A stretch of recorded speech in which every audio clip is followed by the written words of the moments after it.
Joe Biden declares the election over, and the media demand Republicans repeat that. Republicans claim voter fraud and irregularity, while Attorney General William Barr authorizes investigations, and Pfizer develops a miraculous vaccine possibility for COVID. I'm Ben Shapiro. This is The Ben Shapiro Show.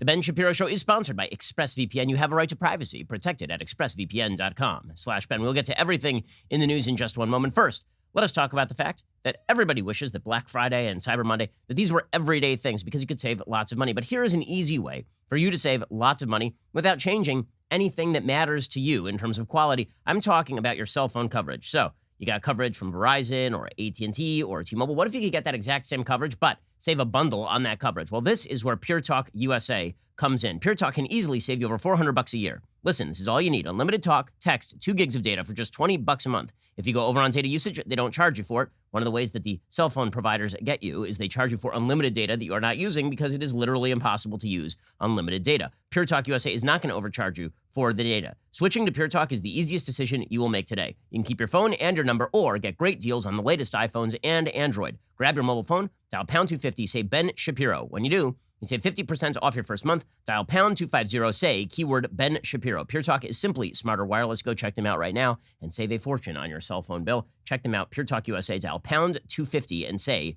Ben Shapiro. And when you do, you save 50% off your first month. Okay, so the media have declared that the election is over. And as I've kept saying, I've been saying this consistently. I've said it since Tuesday night. The election is over when the election is over.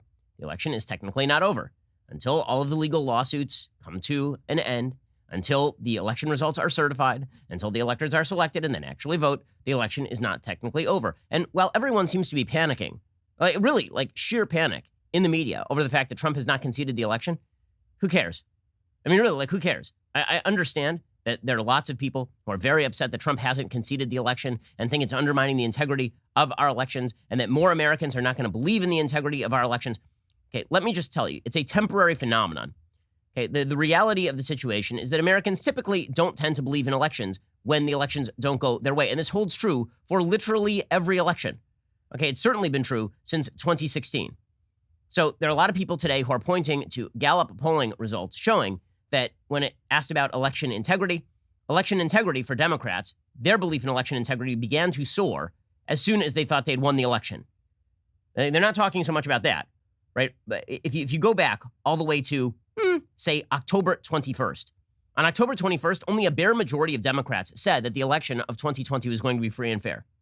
And you're not seeing the media talk about that today because that would undercut their narrative, which is that only Republicans doubt elections, and the reason they doubt elections is because of Trump. The fact is, the media were saying for months that we were going to get serious voter suppression, that Trump was moving mailboxes, that the mail service was going to somehow disenfranchise hundreds of thousands of people. And so if you look back at the polling data, by polling data, Democrats on October 21st, only 51% said they thought that the election was going to be free and fair. That same date, only 53% of Republicans thought the elections were going to be free and fair. And more than either, independents thought the elections were not going to be free and fair. Only 45% of independents thought the election was going to be free and fair. In fact, on October 15th, just a week before that, only 40% of independents thought the elections were going to be free and fair. Okay, so there's a lot of fluctuation in these numbers. Now, after the election, when Democrats think that they won the national election, when they think that Joe Biden was elected, 90% of Democrats now say that they believe that the elections were free and fair. So that is a jump of 40%. Okay, so the media today are all up on Republicans. How dare you guys undermine the integrity of our elections? I mean, back in October 25th, 57% of Republicans said that they thought the elections were free and fair. Today, only 26% of Republicans say they believe the elections are free and fair. Okay, well, back on October 25th, only 55% of Democrats said they thought the elections were free and fair, fewer than Republicans. And now, 90% of Democrats think the elections are free and fair. So can we just point out that the stats on whether people think elections are free and fair are innately tied to who they think wins the election? Right? If you think your guy lost, you think he got cheated. And if you think that your guy won, you think the election system was perfect, chef's kiss, excellent. Right? And this has been true for quite a long time. So I'm seeing a lot of people talking about the dangers of the process dragging on and the legal process. It's not dangerous. It isn't. Okay, once we get to January 20th, somebody's going to get inaugurated. In December, the electors are going to meet. They're going to vote. The fact that the process is taking, we are so impatient in our society that this thing wasn't called Tuesday night or Wednesday morning and everybody started running around with their hair on fire. And now it's the next week. And guess what? Joe Biden is being prepped in case he is the president-elect, and Donald Trump is still occupying the Oval Office. There's not going to be a big battle. Trump is not going to lock the doors and start snorting coke and firing guns through the door if, in fact, he is deemed to be the loser of the election by the legal process. And just because CNN or MSNBC or Fox News declares something, there's no constitutional provision that says that this now ends the election and the election is over. And if you don't repeat it, this means you're a very bad, terrible, no good, very bad person. And the reality is that if you look at this thing in the bare light of day, Joe Biden looks more likely to be the president of the United States when all of this is said and done come January 20th. And the reason for that is because currently he has a 12,000 vote lead in Georgia, a 15,000 vote lead in Arizona, a 36,000 vote lead in Nevada, and a 45,000 vote lead in Pennsylvania. In order for Donald Trump to win the election, he would need to overturn the results in Georgia, Arizona, and Pennsylvania, or get those states booted out of court. That is highly unlikely to happen.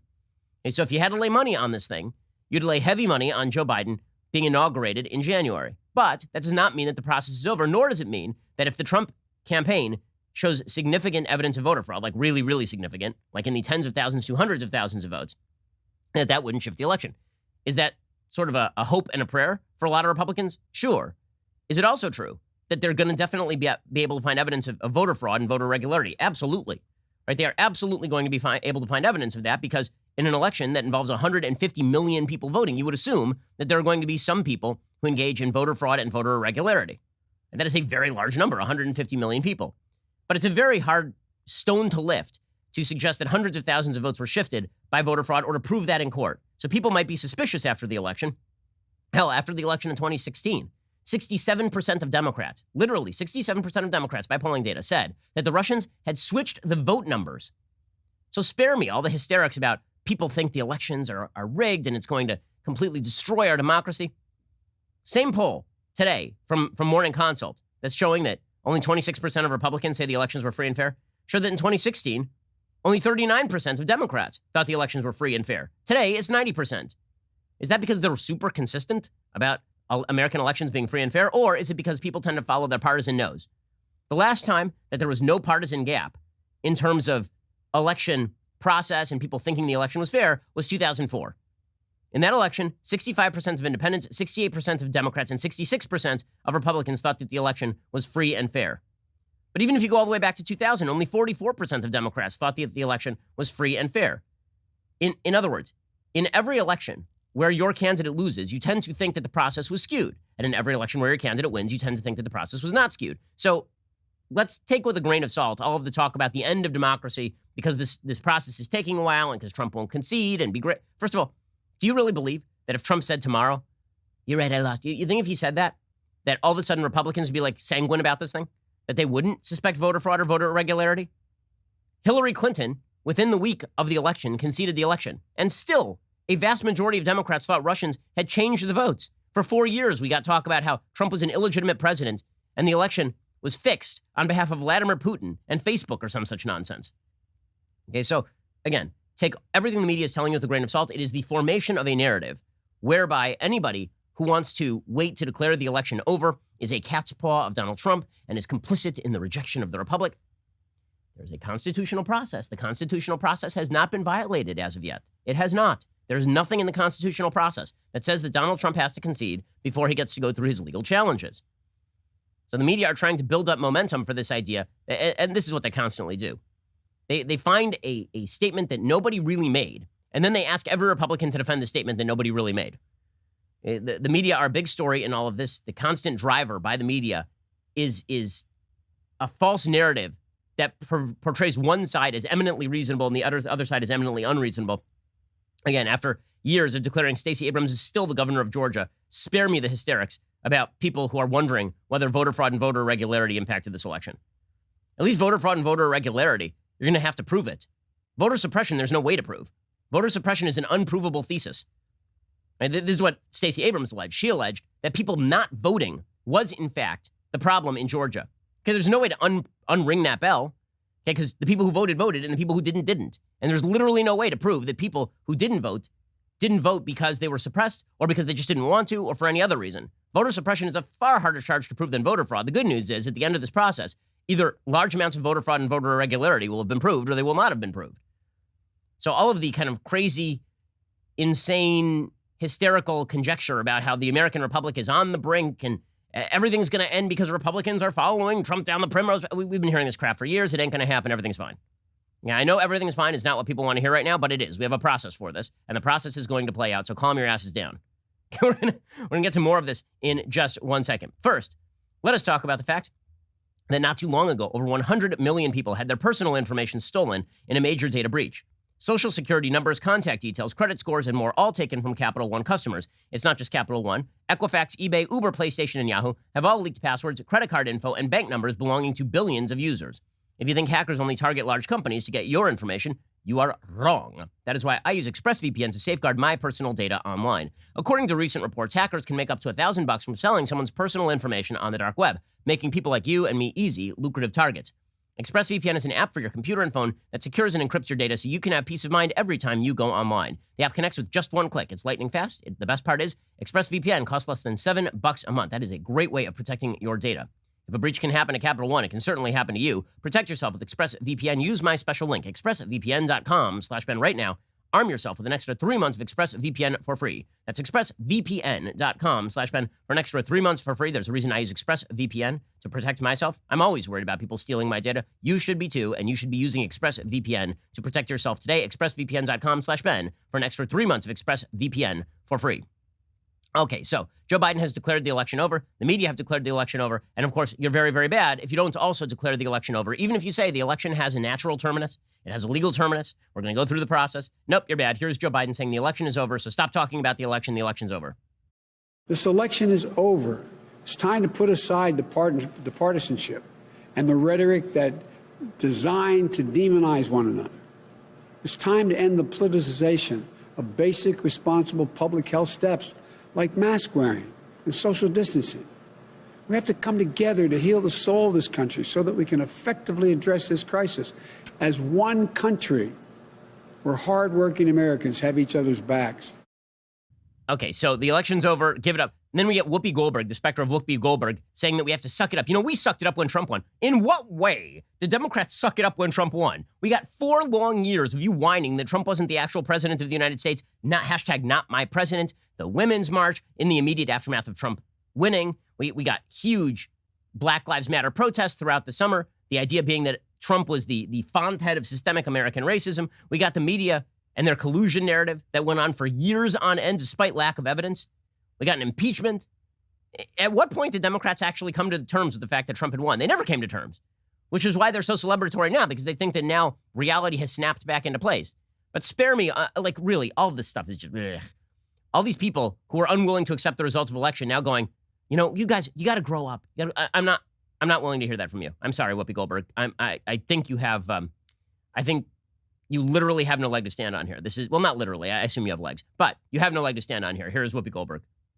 When you know who was elected 4 years ago, you know, Hillary Clinton didn't say, hey, wait a minute, this doesn't feel right, stop the count. She didn't say, this isn't right, I'm not going for it. She didn't say any of that. So all of you, suck it up.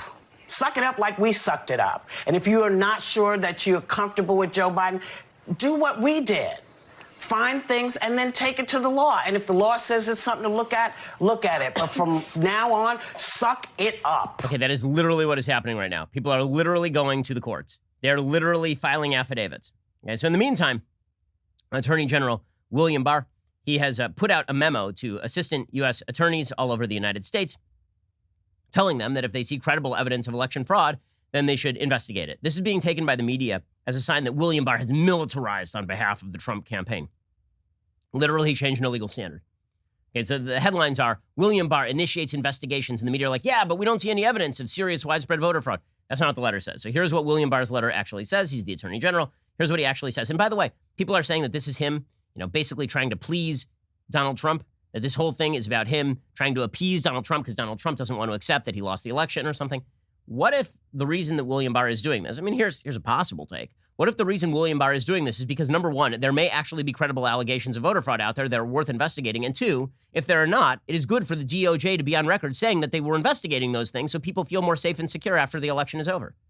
Did it ever occur to anybody that the reason this process exists is so that when the election is over, people at least are able to point to the court cases and to the investigations and say they came up empty?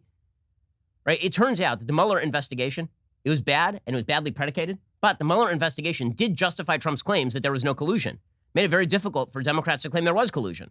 Well, after this election, let's say that the DOJ comes up with no serious allegations of widespread voter fraud. It's going to be a lot easier for people to point to that and say, okay, there was no widespread voter fraud that decided the election. The purpose of the process is not to come to a preset end. The purpose of the process is to ensure the integrity of the elections. Now, here was Attorney General William Barr's letter. He said, last week, our nation once again demonstrated the strength of our democracy as more than 140 million Americans cast ballots to select their leaders. I want to thank each of you and your teams for your extraordinary efforts to ensure that all Americans could exercise this most fundamental of rights with confidence and in safety. Now that the voting has concluded, it is imperative that the American people can trust that our elections were conducted in such a way that the outcomes accurately reflect the will of the voters. Although the states have the primary responsibility to conduct and supervise elections under our Constitution and the laws enacted by Congress, the United States Department of Justice has an obligation to ensure that federal elections are conducted in such a way that the American people can have full confidence in their electoral process and their government. The department's general policies with regard to election fraud investigations are contained in the Justice Manual. These policies require, among other things, consultation with the Public Integrity Section's Election Crimes Branch in some instances. Those policies already allow preliminary inquiries, including witness interviews, to be conducted without ECB consultation. In instances in which they are consulted, the ECB's general practice has been to counsel that overt investigative steps ordinarily should not be taken until the election in question has been concluded, its results certified, and all recounts and election contests concluded. Such a passive and delayed enforcement approach can result in situations in which election misconduct cannot realistically be rectified. Okay, so in other words, the process usually is that you don't open an investigation or announce an open investigation until after the election results are certified because the crime hasn't actually been finalized at that point. What Barr is saying is, here's the problem. We have an ongoing presidential election. There's a date certain at which the electors will vote on who the president-elect of the United States is.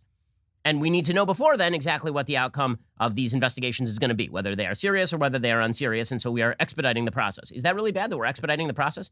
Or would it be worse if, let's assume for a second that the DOJ actually came up with evidence of widespread voter fraud?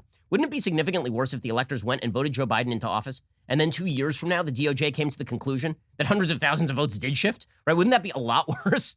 So he's saying expedite the process so that we can actually make sure that the right person is elected to the president-elect of the United States. He says the ECB practice has never been a hard and fast rule. Case-specific determinations and judgments must be made. While most allegations of purported election misconduct are of such a scale they would not impact the outcome of an election, and thus investigation can be appropriately be deferred, that is not always the case. Furthermore, any concerns that overt actions taken by the department could inadvertently impact an election are greatly minimized if they exist at all once voting has concluded, even if election certification has not yet been completed. In other words, the idea that the DOJ is now shifting votes, there's no election to be had. The votes are already in.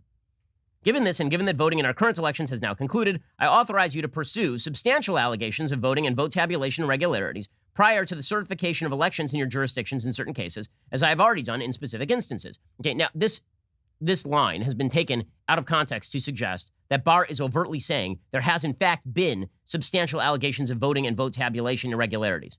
That is not what he is saying. He's saying if you identify such substantial allegations, you should investigate them. He is not averring that those vote tabulation and vote irregularities have been widespread. He is saying if you find any evidence or allegations that such voting fraud has been widespread or irregularities have been widespread, go ahead and investigate. The media went nuts on this.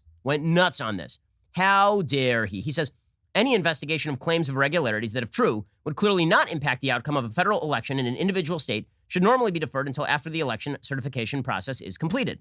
While U.S. attorneys maintain their inherent authority to conduct inquiries and investigations as they deem appropriate, it will likely be prudent to commence any election-related matters as a preliminary inquiry so as to assess whether available evidence warrants further investigative steps. He says it is equally imperative that department personnel exercise appropriate caution and maintain the department's absolute commitment to fairness, neutrality, and nonpartisanship. You're the most senior leaders in the U.S. Department of Justice. I trust you to exercise great care and judgment in addressing allegations of voting and vote tabulation irregularities. While serious allegations should be handled with great care, specious, speculative, fanciful, or far-fetched claims should not be a basis for initiating federal inquiries. Nothing here should be taken as any indication that the department has concluded that voting irregularities have impacted the outcome of any election. Rather, I provide this authority and guidance to emphasize the need to timely and appropriately address allegations of voting irregularities so that all of the American people, regardless of their preferred candidate or party, can have full confidence in the results of our elections. Okay, should this be wildly controversial? No, it should not. What William Barr is doing here is not wildly controversial. Nothing major is changing. He's simply saying that instead of deferring the election investigation until after all of the votes have been certified, I'm now giving you the authority to go and investigate serious allegations of voter fraud if they arise. That seems perfectly appropriate to me. The idea that William Barr is now, playing offense for Donald Trump here. No.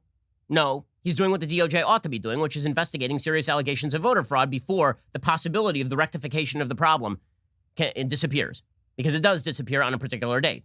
Okay, so in a second, we're going to get to some of the allegations that have been levied by the Trump campaign. We'll get to that, and we'll get to the difficulty of the process, because the realistic outcome here is that the election results, as currently stated, probably do not change. The reason being, again, the amount of voter fraud and voter irregularity is not in the hundreds of thousands. Even if it were, it would be incredibly difficult to prove that. And I think that it is important to note that so that we are realistic going forward. That does not mean we should not investigate every single allegation that is credible. We should, obviously. I was the first person in America, on Twitter at least, to say all legal votes should be counted, all illegal votes should not be counted. Guess what? I've been holding this since Tuesday. It's hilarious how the way our stupid politics works. On Tuesday, I say the outcome of the election has not yet been determined, and everybody goes crazy. And then on Friday, I say the outcome of the election has not been determined, and everybody on the other side goes crazy. How about this? The outcome of the election is determined when it is determined. But given the current vote counts, the Trump campaign obviously has a serious legal hill to climb. We'll get to some of these allegations in just a second. Again, allegations that voter fraud exists are not sufficient to change the nature and outcome of an election. You have to prove the size of the voter fraud. You have to demonstrate that it would have changed the outcome of an election. That's just how the law works. Okay, we'll get to more of this in just 1 second. First, let us talk about the fact that this holiday season, the post office is going to be super busy. You don't have time for that. Stamps.com brings the post office and now UPS shipping directly to your computer. You can mail and ship anything from the convenience of your home or office. Many of us are going to be apart for the holidays, thanks to COVID. Well, now you can mail stuff from home or office, and you can do so cheaply and efficiently. With Stamps.com, anything you can do at the post office, you can do with just a few clicks. Plus, Stamps.com will save you money with deep discounts you can't even get at the post office. Here at Daily Wire, we've been using Stamps.com since 2017. No more wasting our time. Stamps.com brings the services of the U.S. Postal Service and UPS directly to your computer. Stamps.com is a must-have for any business. Whether you're a small office sending out invoices, an online seller fulfilling orders during this record-setting holiday season, or even a giant warehouse sending thousands of packages a day, Stamps.com can handle it all with ease. Simply use your computer. You can print official U.S. postage 24/7 for any letter, any package, any class of mail, anywhere you want to send it. Once your mail is ready, just schedule a pickup or a drop-off. It is indeed that simple. With Stamps.com, 5 cents off every first-class stamp, up to 40% off priority mail, up to 62% off UPS shipping rates. And you get a special deal right now with my promo code Shapiro. You get a special offer. It includes a 4-week trial, plus free postage and a digital scale. No long-term commitments or contracts. Just head on over to Stamps.com, click on the microphone at the top of the homepage, type in Shapiro. That is Stamps.com. Enter code Shapiro for that special deal. Okay, so let's get to some of the actual allegations here. So yesterday, Ronna McDaniel, who's the head of the RNC, she did a presser in which she announced that there were 131 affidavits completed in Michigan concerning voter fraud and voter irregularities. All of these, every single one, should be investigated so long as they are credible. As of 4 p.m. this afternoon, 131 affidavits have been completed just in Michigan, with over 2,800 incident reports that have been submitted to us since Election Day. 2 new lawsuits were filed today by people who were working in Detroit, and a whistleblower who has gotten their information. We have gotten their information to the Eastern District Court of Michigan.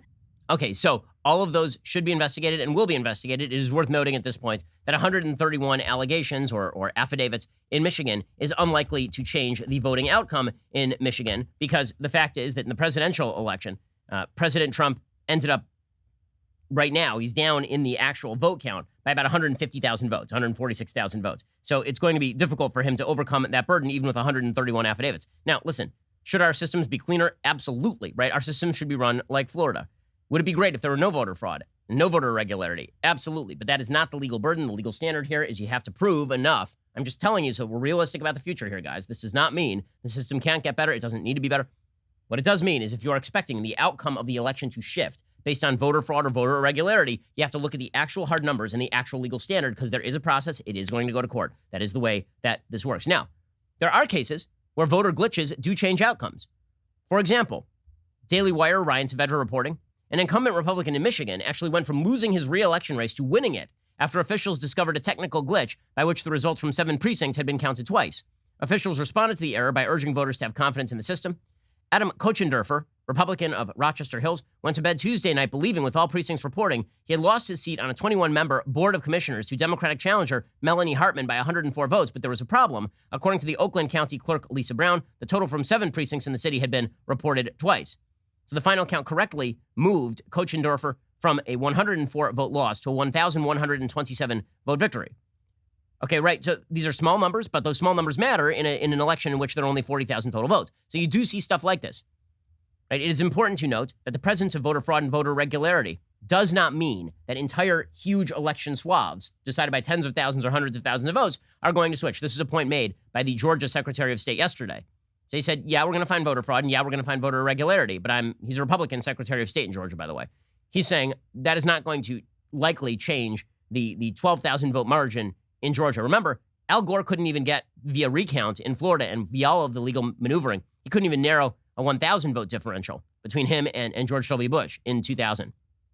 Okay. Meanwhile, Lindsey Graham presented an affidavit from a Pennsylvania mail carrier.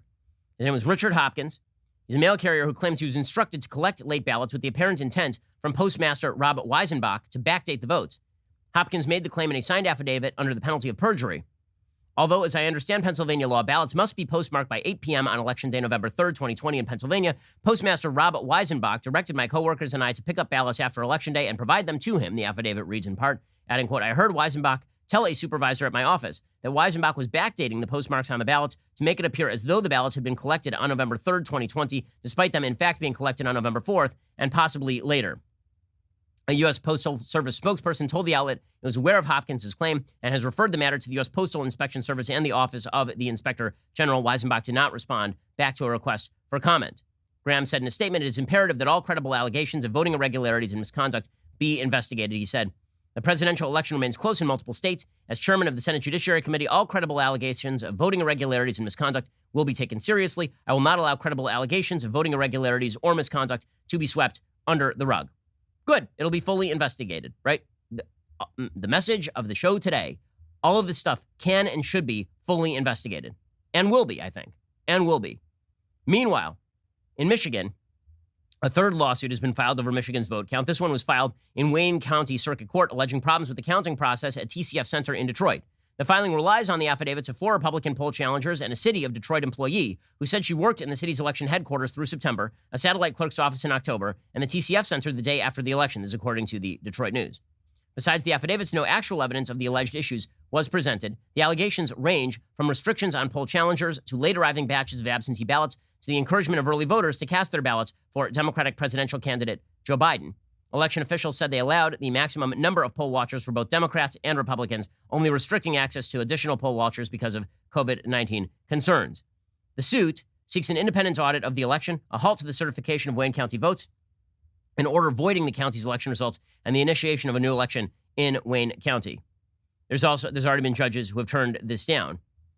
And meanwhile, there's a lot of questions about Pennsylvania. Now, I think it is important here to distinguish between allegations of voter fraud and voter irregularity and the changing of the rules that happen in Pennsylvania. Okay, one reality here is that the changing of the rules all over the United States to allow for mail-in voting, not on request, right? Not absentee voting that you request a mail-in ballot, it comes to you, you then vote, but the vast sending of ballots to people because of COVID or for any other reason, because supposedly it was unsafe to vote in person, even though we literally had tens of millions of people vote in person and no massive outbreak due to it. And we'd had evidence from earlier on. There was an election in Wisconsin earlier this year in which there were big lines to vote and no COVID outbreak. The changing of those rules is, in fact, a problem. And it's a problem that needs to be fixed. The changing of the rules to not allow pre-tabulation of the votes before the election day, that is a problem, and it undercuts faith in the system. The Pennsylvania rules that suggested that you might be able to count a ballot after it arrived, after election day, without a postmark, right? That undercuts people's faith in the safety and security of the election system. All of those things are systemic changes that are dangerous.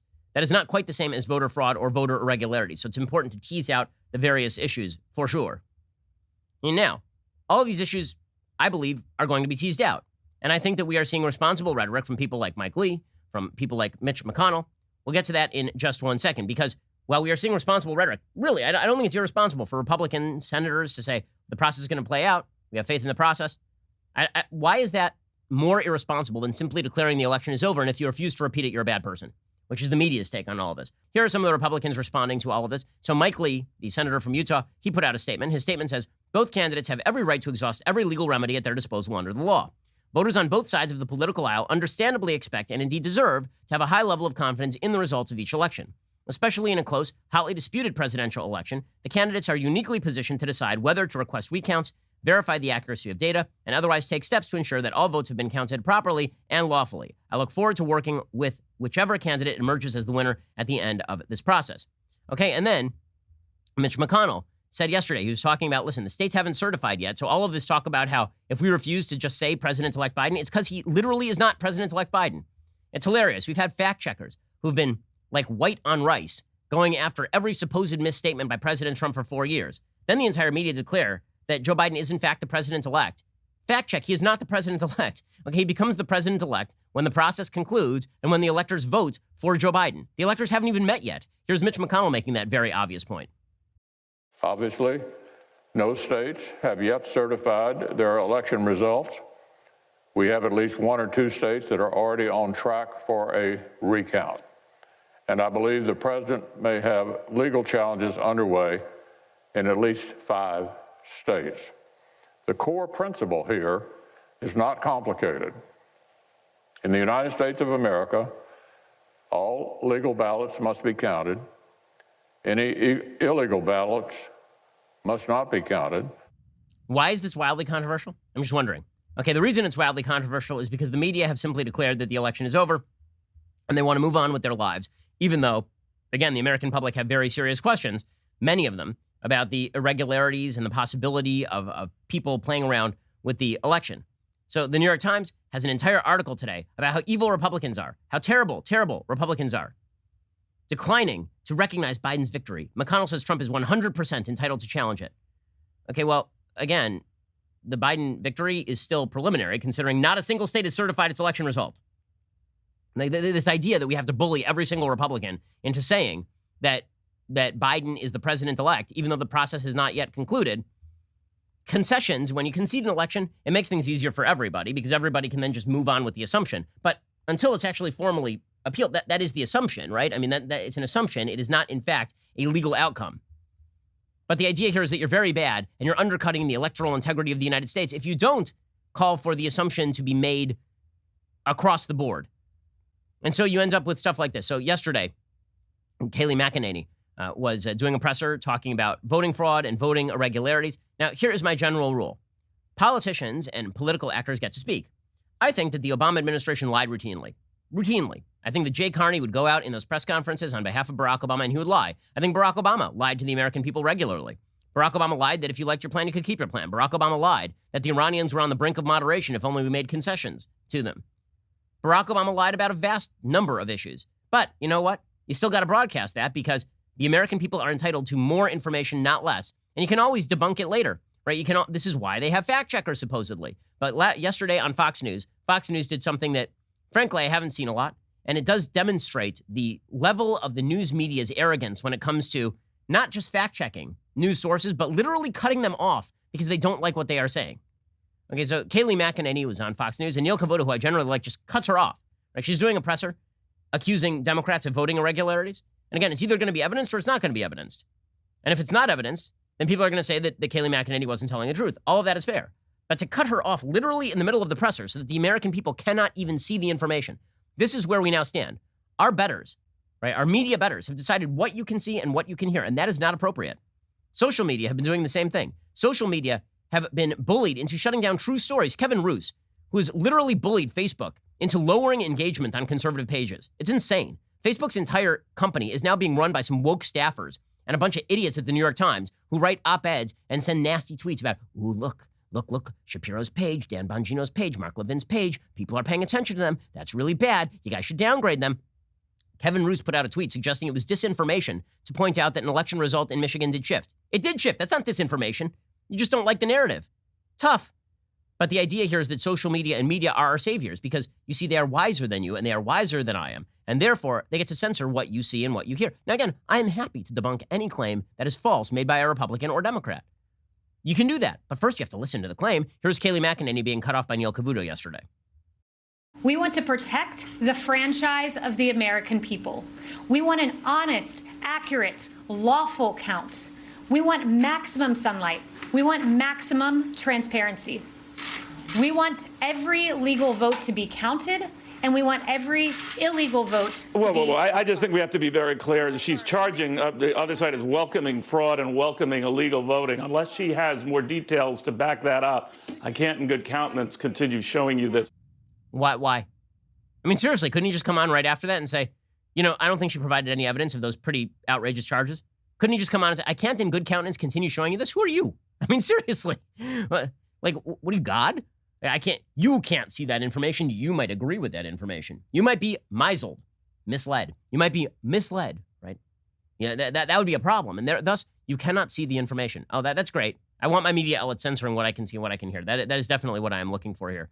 And that kind of stuff from Fox News, that even the Fox News host last night, Tucker, was like, our own network is beclowning itself here.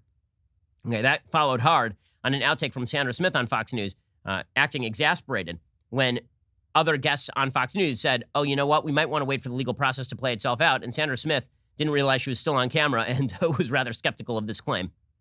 Whoever is decided to be the president, remember, just because CNN says, or even Fox News says that somebody's president doesn't make them president.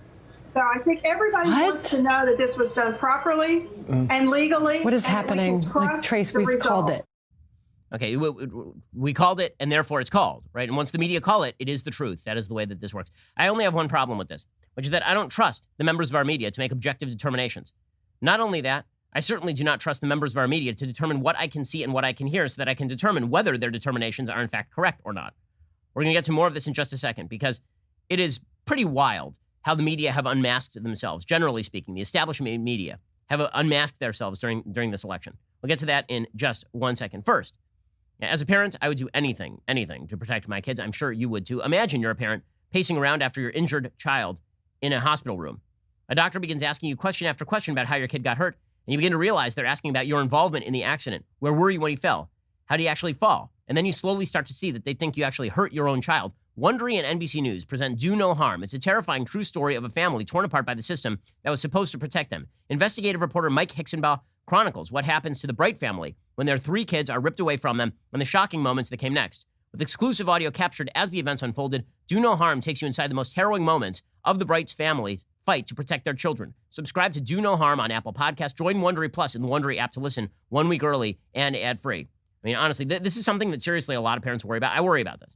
Right? I worry about the fact that there are authorities who are out there, on the state and local level, who are willing to separate you from your kids if they believe without evidence that you've done something bad to your kid. I mean, this is scary stuff. And Wondery's podcast about this, Do No Harm, is a must listen. Go check them out. Subscribe to Do No Harm on Apple Podcasts and join Wondery Plus in the Wondery app to listen 1 week early as well as ad-free.